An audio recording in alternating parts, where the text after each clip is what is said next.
کې يهوديان لګیا دي تقریبا نه د کال به پوره شي اکتوبر کې حمله کړې وه غالبا میاشت وه 7 اکتوبر نه شوې وه کنه دا هغې 7 اکتوبر نه سټارټ او دا سره جولای بیا اګست ستمبر اکتوبر دا یو څو میاشتې پس به کال پوره شي مسلسل بمبارې شروع دي په فلسطین نو ګوره تاسو مهرباني وکړئ د بایکاټ اسرائیل له ښه زورنه ورکړې ده د اسرائیل مصنوعات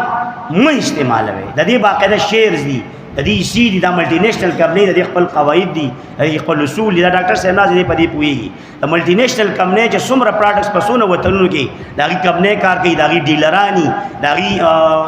هولسیلران دي نو باقاعده دي د خپله سیلري او خپلې ګټې په خپل ځای خو دې کې باقاعده مخصوص پرسنټیج دا چې کم دی هغې مین کمپنۍ مین کیمپس ته ځي نو اسرائیل ته د دې پراډکټس باقاعده ګټه روانه ده د خدای نه ویریږئ ګورئ الله به معاف نه کړي ګورئ ګورئ په دې یو پیپسي بوتل به د خدای جهنم ته راکاږي چې وایي به چې تا ته ښه پته وه چې وینې تویول اسرائیل او حقه د اسرائیل کوکاکولا تاسکه د هغې اسرائیل ډیو پیپسي او میرنډا او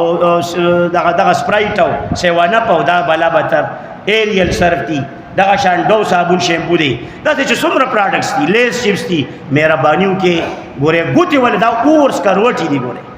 ګوتې ولې یو نشئ ځان ته ماشومان د فلسطین قطره قطره ټوکړې ټوکړې چې په ګوتو کې راغونډوي هغه مسلمانان ځان ته رایادوئ او د اسرائیل یو پراډکټ چې جمدي یې نه به استعمالوئ دا راته درخواست کوم عاجزانه تاسو برابر شریکېږئ د اسرائیل په ملګرتیا کې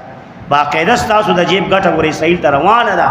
مهرباني وکړئ اسرائیل په تله کې کاڼې مه اچوئ د اسرائیل په ډبو کې چنده ما اچوئ زمونږ او ستاسو ماشومان بچي او خویندې پې وجني نو لہذا کلک بایکاټ خپلو ملګرو ته م وایئ وروڼو ته م وایئ چې په کم دسترخوان ته میلوه شي او کوک پکې پروت و پیپسي پکې پروت و ډیو پکې پروت و د اسرائیل شي وایي لرې که دا واپس یو څه دکاندارانو کې څه حیا غیرت خو پاتې نه دي هغې خو له 100 روپو ګټه او 100 روپو ته ناست دي ته به وایې دا به چټ ته کېږي که دي دا کمپنۍ سره بایکاټ وکړو چې نه راوړم ستا پراډکټ خو باید دکاندارانو ته زه نه ویم تاسو عوامو ته دا درخواست کوم په دې کیمرې په وساطت چې څومره مسلمانانو نه خویندې زما اورئ الله پاک نه ویریږئ قیامت په ورځ کې درته الله پاک دا یو سوال وکړو چې دلته پې ګولۍ ورېدې او ماشومان قطره قطره کېدل تا ولې د اسرائیل بوتل څکه تا ولې د هغې پراډکټس استعمالول او ستا ګټه هلته چې کوم دی